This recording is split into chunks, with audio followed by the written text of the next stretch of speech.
karena kebetulan ikut dalam beberapa perda di Kota Pekanbaru, terutama perda LPJMD. Pada LPJMD itu bersamaan dengan pembahasan APBD malah tahun 2017-18, dan saya juga pernah ikut menjadi staf ahli di DPRD Provinsi Riau tentang APBD juga. Cukup lama saya di situ, diminta oleh rekan juga. Jadi apa yang saya lihat itu, ini mesti ada bagaimana ruang masyarakat untuk bisa terlibat. Kalau dalam aspirasi mungkin sudah ada masalah, semuanya disampaikan. Ada yang namanya reses anggota dewan pasti disampaikan juga. Ada yang namanya ada musembang disampaikan juga. Tapi ada problemnya, sebanyak itu yang disampaikan, tidak semua yang masuk. Nah, ini kan di kecamatan Bukit Raya, termasuk kecamatan Sukajadi, malah masyarakatnya minta perlu ada forum yang bisa juga duduk di pembahasan APBD di dewan itu.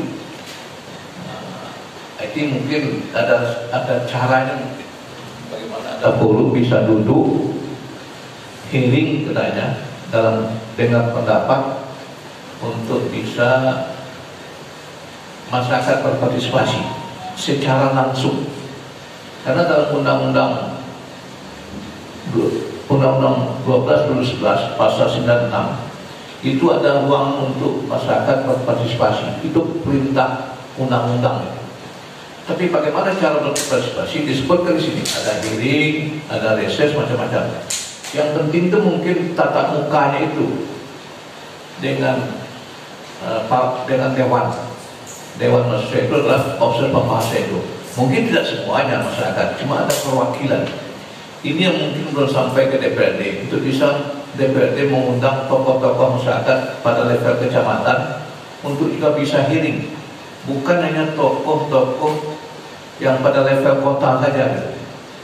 Karena ada peluang itu, Pak, bahwa tokoh-tokoh masyarakat pada level kota bisa diundang. Tapi kita ingin tokoh-tokoh masyarakat yang berada di sasaran bawah itu betul. Kenapa? Dia yang tahu persis, dan dia yang tahu betul problematika pembangunan di masyarakatnya. Makanya saya syukur sekali ini, karena kecamatan sudah jadi OPT, berarti ada desakan. Cuma ada pula syaratnya tadi. Dalam Permendagri, proyek-proyek pembangunan yang harganya sekian itu dilakukan oleh dinas. Yang ini adakan kecamatan. Itu mungkin negosiasi saja. Itu yang pertama yang ingin kami melakukan pengabdian kepada masyarakat. Mekanisme ini bisa kita lihat dalam paparan nanti itu. Tapi tidak kami berikan, ada kopiannya. Tapi yang penting mungkin menurut saya adalah bagaimana supaya masyarakat lebih gesit. Tentu tokoh-tokoh masyarakat untuk tokoh-tokoh masyarakat lebih gesit untuk memperjuangkan sehingga bisa menjadi goal, tujuan untuk apa musembang, untuk apa ada reses yang dilakukan oleh anggota dewan ke daerah pemilihannya. Karena daerah pemilihan anggota dewan adalah per kecamatan. Ada tanggung jawab moral sebetulnya. Tanggung jawab moral itu mungkin anggota dewan sudah juga melakukan. Tapi pada saat laporan reses dilakukan oleh setiap anggota dewan atau berdasarkan fraksi ke paripurna, yang mungkin pada mentoknya adalah pada saat terlalu banyaknya keinginan masyarakat itu. Mungkin yang perlu diprioritaskan, yang perlu diusulkan supaya bisa masuk ke RAPBD itu. Jadi bapak-bapak, ibu-ibu, ini adalah yang sudah bapak-bapak lakukan, tidak ada masalah sebenarnya.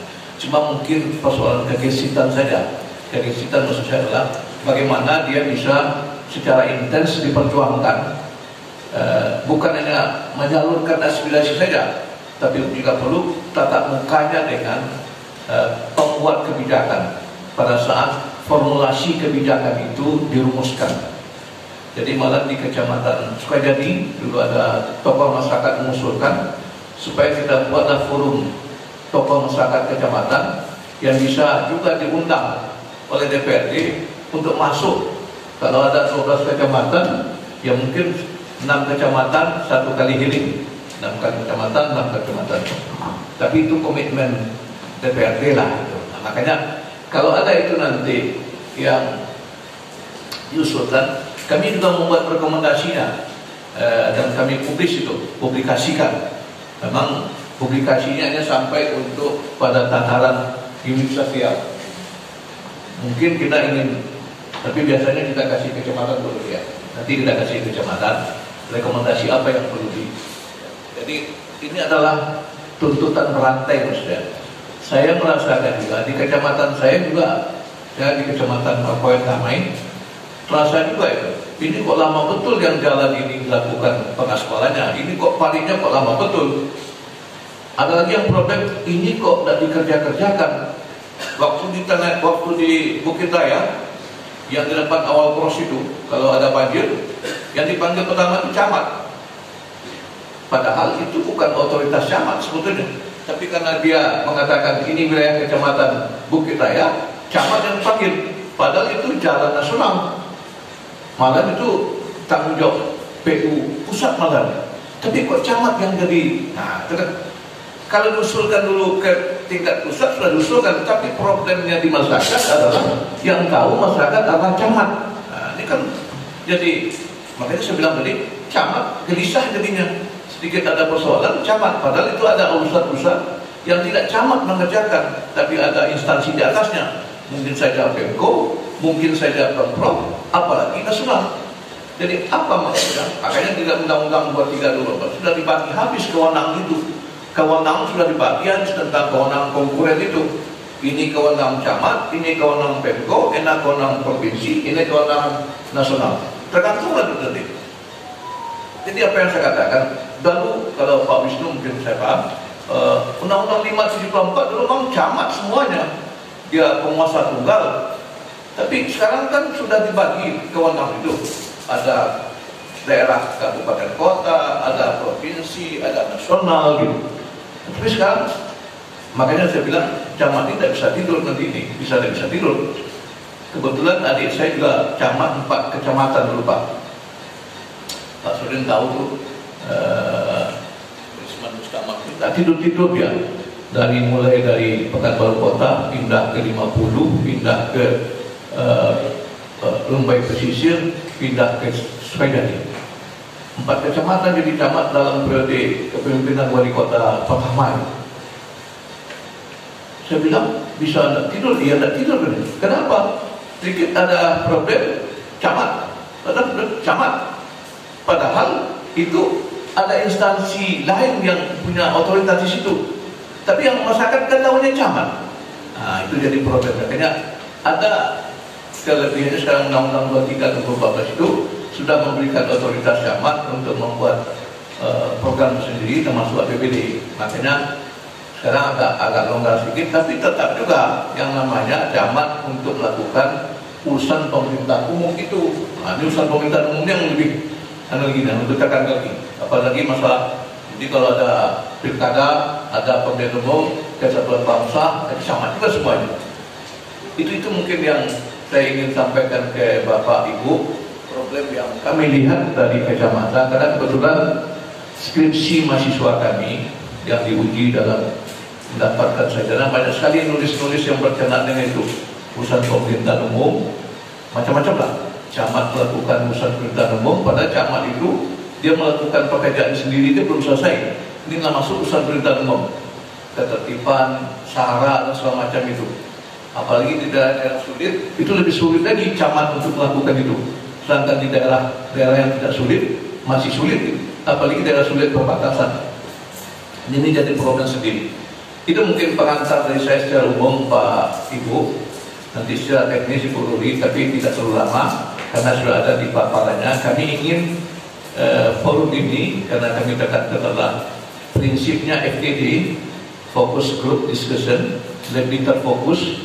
Kami ingin menampung juga aspirasi dan sekaligus apa yang mau dilakukan, sehingga kita betul-betul bisa menyarankan, karena sifatnya saran untuk kebijakan.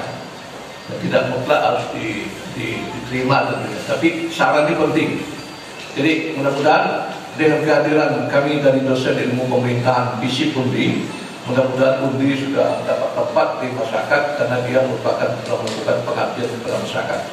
Karena memang semua dosen sekarang ini awal-awal ini turun semuanya dalam bentuk kegiatan masing-masing. Ada yang peternak ikan, ada macam-macam bentuk pertanian, ada kedokteran. Kalau FISIP ini kan tidak ada yang berkaitan dengan pemberdayaan dalam ikan, ya kan? Mungkin dalam pemberdayaan dalam konteks bagaimana masyarakat juga punya space dalam tuntutan kepada pemerintah. Itu saja yang bisa saya sampaikan. Nanti langsung Ibu Rudi sekilas saja untuk bisa disampaikan, dan itu sudah ada di materi kita. Silakan Bu Rudi. Baik, terima kasih. Assalamualaikum warahmatullahi wabarakatuh. Sebelumnya saya ucapkan terima kasih sekali lagi kepada Bapak Ibu yang sudah menyempatkan hadir hari ini. Ini merupakan memang momentum yang penting sekali, di mana memang ada interaksi antara perguruan tinggi dengan masyarakat dalam rangka pengabdian kepada masyarakat. Nah, saya melanjutkan yang disampaikan oleh Pak Isril tadi, bahwa memang sudah menjadi sebuah proses yang dilakukan setiap tahunnya dalam proses perencanaan pembangunan. Nah, saya hanya ingin menyampaikan konsep umum saja karena nanti prakteknya Bapak Ibu yang lebih memahami pada dasarnya dinamikanya akan seperti apa. Nah, tadi sudah disinggung juga berkaitan dengan kecamatan, nanti kita lanjutkan diskusinya poin ini. Nah, ada poin penting di sini berkaitan dengan dokumen-dokumen perencanaan pembangunan. Ada dua perspektif Bapak Ibu, di mana ada perencanaan pembangunan kemudian terintegrasi dengan perencanaan penganggaran. Nah, dalam momentum ini memang ingin disampaikan bahwa masing-masing dalam hal ini pemerintah daerah, kemudian di tingkatan perangkat daerah, kemudian sampai kepada masyarakat sendiri, ada momentum atau ada ada space sendiri untuk terlibat di dalam perencanaan pembangunan. Nah, perencanaan pembangunan yang baik itu adalah terintegrasi dia, baik dari perencanaan di tingkat pusat, kemudian provinsi hingga kabupaten kota, hingga ke masyarakat di daerah, di kecamatan dan kelurahan. Begitu juga sebaliknya, dari aspirasi masyarakat di kelurahan sampai pada dokumen-dokumen perencanaan pembangunannya itu menjadi input bagi dokumen perencanaan pembangunan di atasnya. Nah, Bapak Ibu mungkin tidak asing lagi mendengar dokumen-dokumen perencanaan pembangunan, mulai dari jangka panjang, jangka menengah, tahunan. Nah, itu merupakan bagian yang mengakomodir kondisi-kondisi atau potensi-potensi yang ada di daerah. Nah, apakah jangka panjang itu bersih 20 tahun, maka dia akan berorientasi terhadap arah kebijakan yang jauh lebih makro. Kemudian rencana jangka menengah yang dalam hal ini menuangkan nih.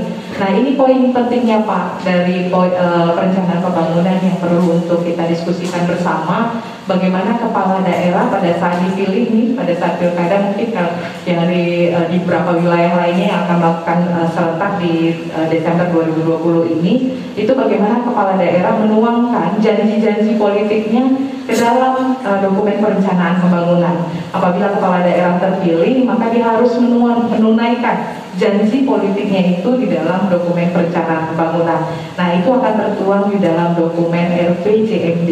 Nah, kemudian dokumen tahunan.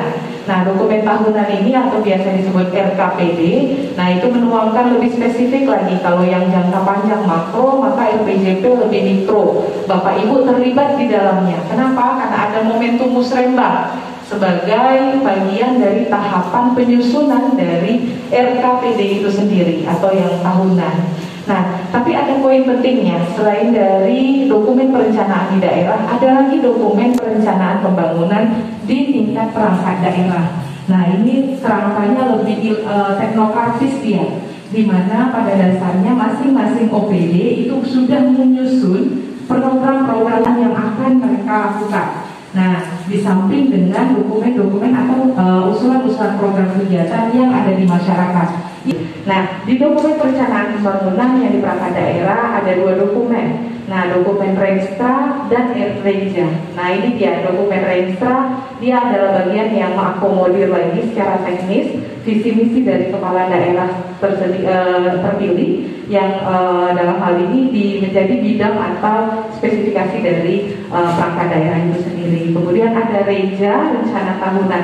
Nah, ini yang mungkin perlu kita diskusikan. Apakah pada saat momentum musrembang yang Bapak Ibu terlibat, itu apakah dalam hal ini OPD-OPD yang strategis itu hadir untuk menyampaikan informasi berkaitan dengan program-program rencana kegiatan yang akan disusunnya? Nah, apakah itu dalam poin ini kehadiran, kemudian informasi yang diberikan hingga sampai tahapan adanya dialog atau penjemputan input-input untuk program kegiatan yang dilakukan oleh pihak dari masing-masing OPD. Nah, kemudian di samping perencanaan pembangunan ada yang aspek penganggaran. Nah, seperti yang Bapak Ibu sudah ikuti juga bahwa apa saja program-program usulan yang ada di masyarakat di tingkat kelurahan, kemudian dilanjutkan di kecamatan, kemudian lanjut di kabupaten kota, barulah masuk tahapan penganggaran. Nah, ini dia. Nah, tahapan penganggaran pun dokumennya juga banyak. Nah, dokumennya sendiri itu adalah dokumen-dokumen yang idealnya mengintegrasi dengan aspirasi dari masyarakat serta perencanaan pembangunan di atasnya. Nah, kita langsung saja. Ini poin penting pengantar saja berkaitan dokumen. Lanjut, next Bu. Lanjut. Nah, ini dia. Ini poin penting yang Bapak Ibu sudah sering lakukan setiap tahunnya. Nah, di mana ada 3 tahapan dalam perencanaan pembangunan, dimulai dari partisipasi, kemudian teknokrasi, dan politik. Nah, poin inilah yang perlu untuk kita analisis bersama, di mana pada poin partisipasi itu kan pasti poin pentingnya Bapak Ibu terlibat di dalam pengambilan keputusan, menentukan program-program prioritasnya. Nah, hal ini terintegrasi dari awal, mulai dari kepala daerah terpilih, kemudian menyusun dari rencana jangka menengahnya yang menuangkan janji politiknya, kemudian itu menjadi input. Idealnya itu menjadi input bagi pelaksanaan musrembang di tingkat kelurahan, di poin yang partisipasi. Nah, persoalan di sini juga sering muncul jadi proses persoalan musrembang yang bersifat di kelurahan sendiri. Nah, persoalannya seperti apa? Mungkin Bapak Ibu lebih mengetahui, apakah terkait partisipasi, informasi terkait arah kebijakan, program prioritas, apakah itu juga disampaikan di dalam momentum musrembang sampai pada musrembang kecamatan. Nah, kalau dikatakan kalau dikatakan di OPD ada ego sektoral, ada bidang dinas pendidikan misalnya punya program prioritas dibandingkan dengan disandingkan dengan program prioritas lainnya di OPD lainnya, Bapak Ibu juga sebenarnya memiliki bagian dari kekuatan ego kewilayahan. Tentu masing-masing RT RW juga bagian yang saling kalau bahasanya saling juga berkompetisi, karena sumber daya yang dimiliki khususnya terkait anggaran itu kan terbatas. Jadi RT atau wilayah mana sekarang yang jadi prioritas untuk tahun ini? Nah, itu juga menjadi catatan penting di dalam proses musrembang. Kemudian proses musrembang di kelurahan sudah tercatat program-program prioritasnya, sudah ditentukan delegasinya, lanjut ke musrembang kecamatan. Nah, di sini poinnya kelurahan saling berinteraksi atau saling bersaing di sini.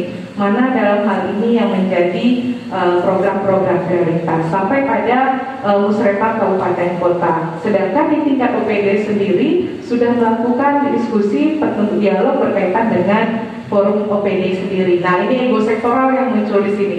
Kalau tadi terkait ego kewilayahan, kalau sekarang ego sektoral. Nah, ego sektoral di mana setiap program dinas dan badan punya kepentingan serta punya program prioritas tersendiri, sehingga dibahaslah nanti di godok di forum OPD. Kemudian hasil itu menjadi input bagi dokumen rencana kerja pemerintah daerah. Barulah dibahas oleh tim anggaran. Barulah dibahas sampai ke badan legislatif. Nah, tadi disinggung juga berkaitan dengan proses reses. Proses reses dalam hal ini atau jaring aspirasi yang dilakukan oleh anggota dewan itu merupakan rangkaian dalam program perencanaan pembangunan. Nah, pertanyaannya, proses reses yang dilakukan di masyarakat itu sendiri apakah terintegrasi dengan program-program yang disusun atau yang diajukan pada tahapan musrembang. Nah, ada lagi kendalanya Bapak Ibu kalau di program reses ini, kalendernya tidak sama. Apa makna kalendernya tidak sama? Kunjungan dari anggota dewan itu setelah dilakukannya proses perencanaan pembangunan di masyarakat. Nah, jadi akhirnya tidak sama dia, dan bahkan proses pembahasan itu dilakukan, proses reses dilakukan setelah proses pembahasan. Akhirnya dia akan terintegrasi kemana? Nah, akan terintegrasi pada perencanaan di tahun berikutnya. Sedangkan itu ada aspek mendasarkan di wilayah tertentu terkait fenomena. Nah, itu juga menjadi persoalan. Kalendernya tidak sama, sehingga akhirnya bagaimana kita bisa mengukur kunjungan reses itu masuk di dalam dokumen perencanaan atau pembahasan dari dokumen penganggaran itu sendiri. Nah, selanjutnya, nah ini poin pentingnya nih Bapak Ibu. Ini pertanyaan kita bersama sih berkaitan dengan identifikasi masalah. Nah, mungkin Bapak Ibu boleh saling memberikan masukan atau menyampaikan sedikit gambaran nih, berkaitan dengan persoalan dari kelima persoalan ini, yang mana yang sebenarnya menjadi persoalan yang sering sekali Bapak Ibu temui atau yang sering sekali menjadi kendala di dalam proses perencanaan pembangunan yang Bapak Ibu ikuti. Nah, kalau ini adalah bagian yang kami identifikasi dari proses penelitian ya, di mana momentum pertama permasalahan dalam perencanaan pembangunan adalah dari tingkat partisipasi masyarakat. Nah, partisipasi masyarakat di sini, apakah masyarakat dilibatkan dari semua proses, mulai dari penyusunan, pembahasan, hingga pelaksanaan, bahkan sampai proses pertanggungjawaban dan pengawasan itu sendiri. Nah, ini juga menjadi poin penting. Apakah dalam proses ini musrembang yang dilakukan, banyak di wilayah lain itu kondisi-kondisi terjadi musrembang itu sebagai formalitas saja, padahal musrembang sendiri memiliki kekuatan strategis. Nah, itu mungkin poinnya. Kemudian berkaitan dengan konsistensi dari penetapan program. Nah, berkaitan antara interaksi satu dokumen dengan dokumen lainnya.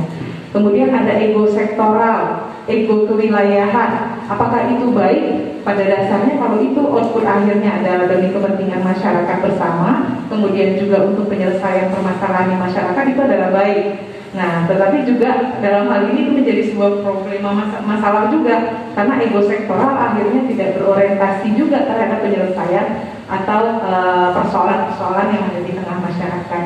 Kemudian terkait keterwakilan anggota DPRD, ada tidak di anggota DPRD yang dalam hal ini mampu dari dapil sendiri, kemudian mampu untuk mampu untuk memperjuangkan dari aspirasi di masyarakat pemilihnya.